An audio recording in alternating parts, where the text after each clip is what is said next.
Hey yo, what's happening, everybody? This is Dave Z from Exploding Heads Horror Movie Podcast, and I'm here just for a few minutes to talk about the brand new documentary In Search of Darkness 2.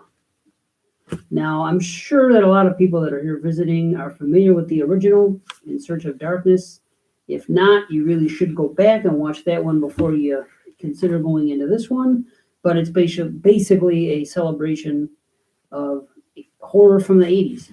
So the format in this one is the same as the last one for the most part. What they do is they take 1 year at a time of the greatest horror decade, the 1980s, of course, and they go 1980. They talk about some movies that were released. Then they talk about a topic in between. It's all done really cool, respectfully, and has a lot of people from the industry, of course. And that was the first one. And the second is a lot more of the same stuff. Of course, it's different movies, but you should really go check out the first one first. But of course, this one here is only available as a on a flash sale, and it's going to be ending tomorrow, Valentine's Day at midnight. So happy early Valentine's Day to everybody. And it's a nice long movie like the first one. It's 4.5 hours, right around there. And it's something really cool to curl up with and watch. I just did it today. My wife was at work, and my daughter, who's 14, popped in for a little bit, probably watched about half with me, and she was into it, so that was cool. She's not usually the documentary type, but she does like horror, and she does like, gore, and we get a lot of that stuff in the 80s, of course. So what's cool about this one is it's very familiar to the first, except this time they go a little bit more deep with the deep cuts, if you will. I mean, they're movies that you and I know, horror freaks, whatnot, but people on the outside, a lot of them are not going to know it. And there are some movies that I think you might, watch this and see and say, I wasn't aware of that movie, or I didn't know what that movie was about. Matter of fact, there was 2 or 3 movies that I knew of but never have watched for whatever reasons. I mean, I was a kid in the 80s. I was there for the rental period, and that's what this is all about, the VHS era and all that good stuff. And if I didn't see a movie, it's probably because I didn't want to.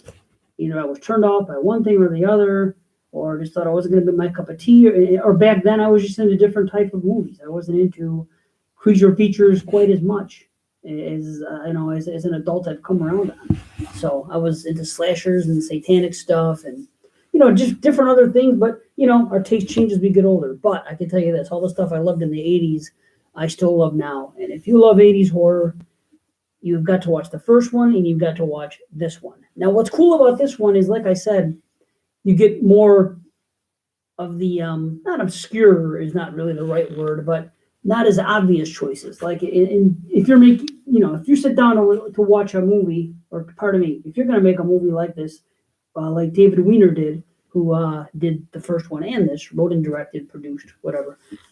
You're going to go with the big hitters. You're going to go with the heavy hitters. So 1980, you're going to talk about The Shining and Friday the 13th, etc. You only talk about so many movies, but their format's really cool. They come on there. They have a thing similar to like a video shelf, kind of like what's behind me here. They're all tight together. It's the cover art, and they zoom. It starts off with a bunch of them. They zoom in, and it goes to a movie. It opens up, and they talk about the movie. They'll show the trailer sometimes. It'll be, boom, here you go, Nightmare on Elm Street. If they're in the year 1984, Nightmare on Elm Street.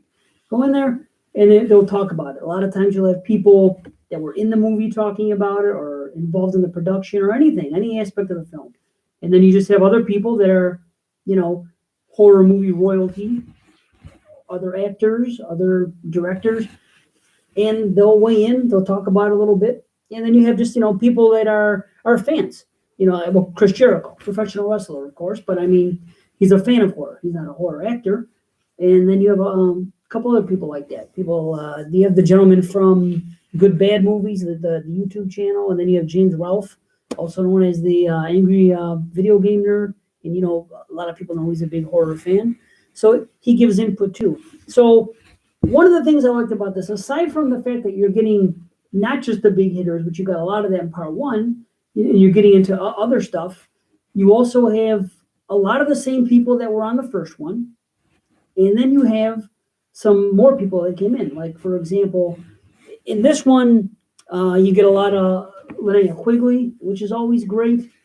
And you get Robert Englund, Tom Savini, and I don't believe that they were really featured on the first one. It's a lot of the same people that were on the first one, plus these guys. Bill Moseley, I think, is on both of them.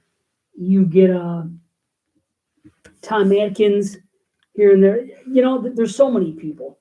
And I got to say right off the bat, this movie starts off with a quote from Dario Argento. If you know anything about me, you know my love for Argento.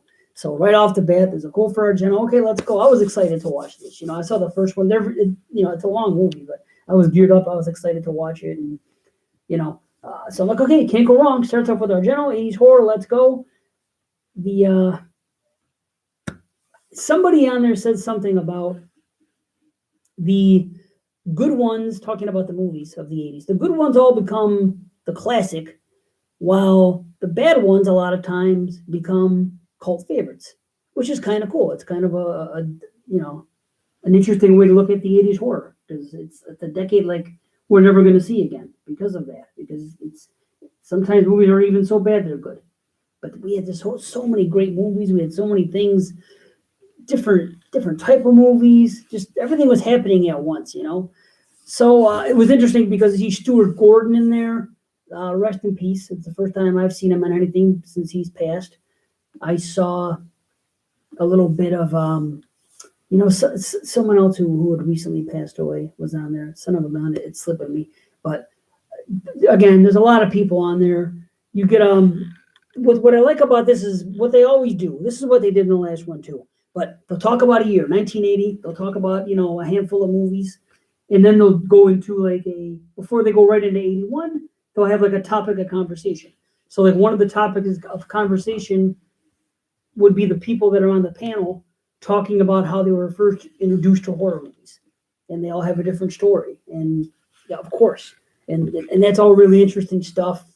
You get trailers and you get some shots from sneak previews, talking about the show sneak previews with Siskel and Ebert and some of the things they said.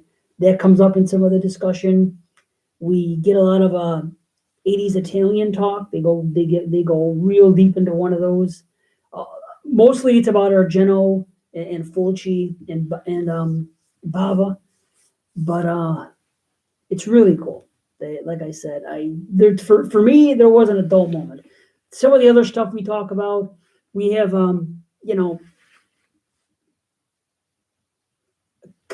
people talking about acting, and something you don't really hear about a whole lot in horror movies is the actors, and they're talking about their delivery of lines, or, just certain aspects to acting that you don't always think about when you watch a movie, how they're going to act scared and how they're going to act as a villain, and, just learning about the actual, that end acting, which you tend not to hear a lot about when you hear people talk about horror movies.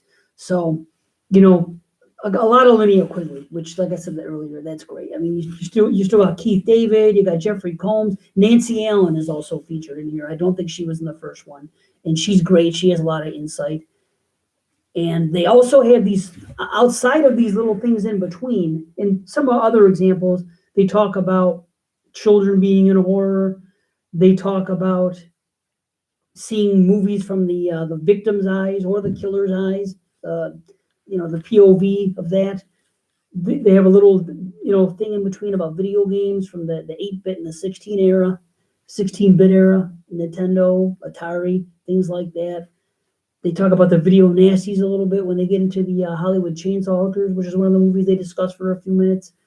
And then you have movies that never saw the light of day, which it's kind of cool because they mentioned Fangoria a couple times, and it's people that remember Fangoria, it was just as big in the 80s for us horror fans as going to the video store, and there was always this section in there at the end, and it said the terror teletype, and somebody says it, he goes, yeah, I get so excited, I go and I'd read it, and it would be people coming together on a movie about a plot, and this is the director and this is the star, and then that movie never happened. And it did happen sometimes. You would look and those movies just would never see the light of day. So they have a featurette about that. And then they have different people talking about different ideas that they originally meant. Like The Fly 2 was supposed to be something else, and studio involvement, and you get Mick Garris talking about that, and just different movies that had a different concept that either never came out at all or just came out, that their movie came out but it wasn't their idea or their concept whatsoever. So a lot of cool stuff. Well, something else that they added here is they would have, like I said, they had Tom Savini, they had Linnea Quigley, they had Robert Englund, Nancy Allen, and what they would do was they had these things in between. So basically, you get 1980. They talk about 80s movies for a bit, movies from 1980. Then they would talk about one of those little capsules, like children in horror in the 80s or something, or what else? One of the many things they spoke of, horror comedy. Speaking of horror comedy, I know I bounce around a lot, but that's just how my mind works. Sorry. Somebody said something, and I think it was Joe Bob, because he was there. He was on the first one in here, and Joe Bob said something about the horror comedies that work the best are 80% horror and 20% comedy. Those ones work. He goes, when you do it on the other end, when it's 20%, horror and 80% comedy, a lot of the times that ends up failing. And I agree. I never heard anybody put it that way. And it's such a simple thing to come up with, but well said. And I never thought of it that way. But, and you will see that just as the decade goes on, towards the end, you get a lot more horror comedy, just like we did in the decade. So they start talking about some other movies like Beetlejuice and things like that. And it's not, it's not on the same par as the early 80s. But again, maybe that's just a matter of opinion. But they do that, but like I was getting to, they had these people talking about, it would be like Tom Savini on Tom Savini. That'd be one of them. And they would do this, with 4 or 5 or different people that contributed. And they would come out and they would talk about their careers a little bit and different things they did, and their views on the genre and just their views on the 80s. Just really good stuff. Just really good. They were talking about how the 80s, they took a real beating from critics, yet, people look back on it now and it's nothing but fond memories. It's like, well, what do the critics know?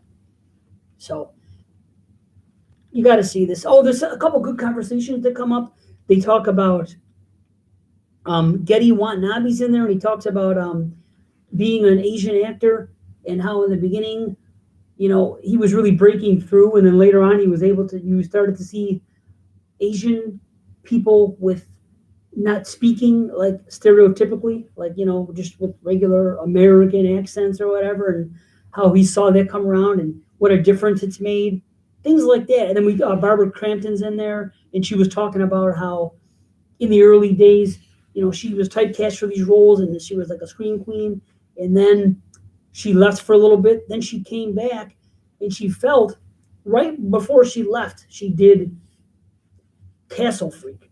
And she said, I finally really learned how to put it all together acting, where I was so comfortable about taking on any role and everything. I was about 35 years old, she said. And all of a sudden, I stopped getting the parts. So they start talking about, age discrimination amongst females and what happens with them. And now she said, now they welcome me back with open arms. And ever since I came back on You're Next, and I have this resurgence in my career, but it's just the way things went on back then. But really cool documentary. Like I said, not a dull moment. I prefer it to the first. I loved the first, but I think I like this one more just because it was not as familiar as all the big hitters. It was, like I said, a little more deeper cuts. I think they could do another one. They should do a part 3 and have, some more deep cuts. Things that are deep cuts to guys like us and girls like us. Just people that are really into the genre. So that would be cool. I also wouldn't mind if they could find a way to let one come out with just like part 1 and part 2, but combined. So it starts off, it's part 1, and then they go 1980, and then they show all the things they talked about on In Search of Darkness 1, and then everything they did in part 2, and then just have one big chunk. Of course, it ended up being a 9-hour movie, but you know what? That'd be fine with me because I think they did great. I love it. They knocked it out of the park. And I hope they get another one. I don't know. I think another one would be fantastic. I don't know how much deeper you can go after a third, but I think 3, I don't know, a trilogy of this might be cool. So now I'm getting a little late on this.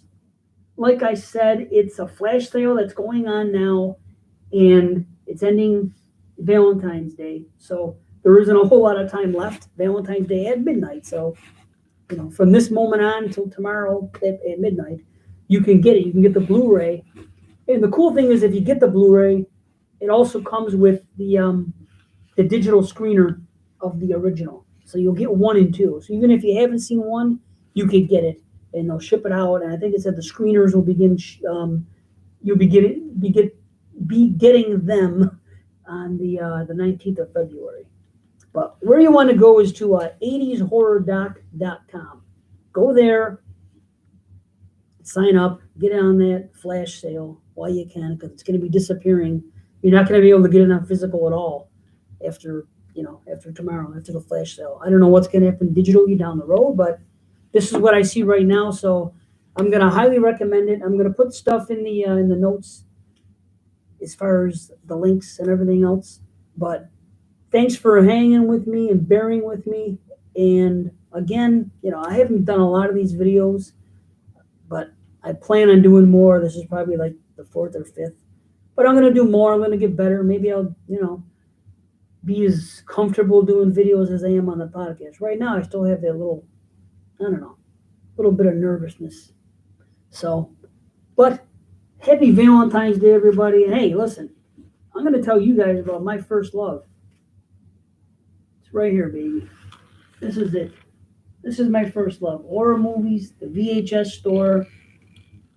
Valentine's Day doesn't have to be about between a couple of human beings. It doesn't have to be a day that if you don't have anybody that you have a romantic relationship with, it doesn't have to get you down. Curl up, watch something. Your love can be what carries you through.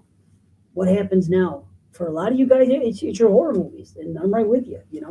With or without my wife. Yes, I'm happily married, but with or without her, this is still my first love, and this is always going to be here.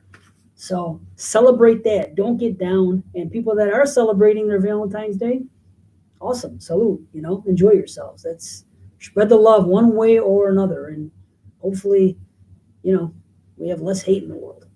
But that's enough out of me. Thanks so much. Love you all. Peace.